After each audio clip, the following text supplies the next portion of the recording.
It was definitely a celebration when it came to New York City. Zohran Mamdani's win was widely expected, and still it was kind of remarkable to see it unfold. I've been following his race for months. I actually tried to interview him this past spring. I'm here in LA, and I know he's focusing mostly on New York media, and I could tell right from the start that this was a campaign that we had to pay attention to.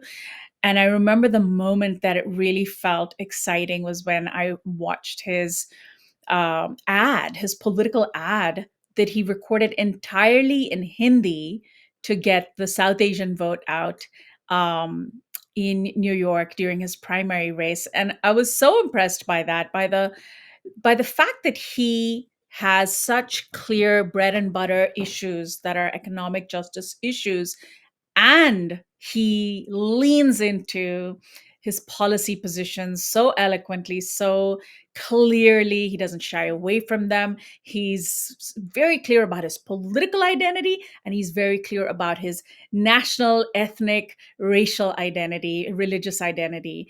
And that, I think, is such a wonderful, powerful, winning combination, because we've been told for such a long time by various factions on the liberal end of the spectrum, on the right wing end of the spectrum, and even among progressives, okay, you should vote, or you should focus on bread and butter economic issues and downplay your racial identity or your background. Or, from the right, you don't play up the economic justice issues, only play up the demographic issues.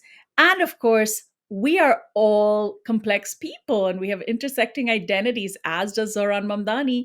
And I love that he didn't shy away from either of them, because his candidacy sends a really strong message that we are a rapidly diversifying nation that desperately needs a redistribution of wealth from the top echelons to the bottom.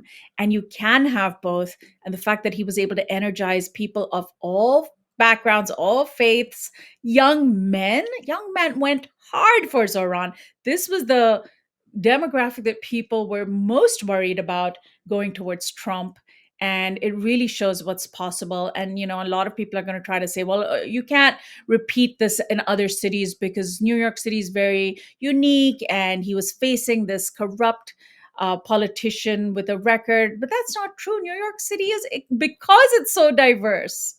And the fact that he was able to capture the vote, not just because of its racial diversity, but because of its political diversity, that shows that it's possible everywhere.